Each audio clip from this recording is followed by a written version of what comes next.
اور چوتھی بات جو اس نئے سال میں ہم کریں گے وہ یہ کہ ہم نے اپنے گھر کو خدا کا گھر بنانا ہے.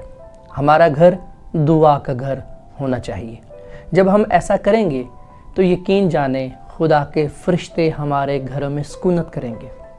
خدا آپ ہمارے گھر میں رہے گا، کیونکہ خدا نے کہا جہاں کہیں میرے نام سے 2 یا 3 جمع ہوں گے میں ان کے درمیان موجود ہوں گا.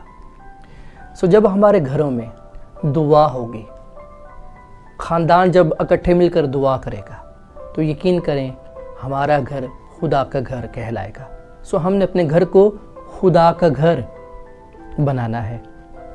ہم نے اپنے گھر کو دعایا گھر بنانا ہے.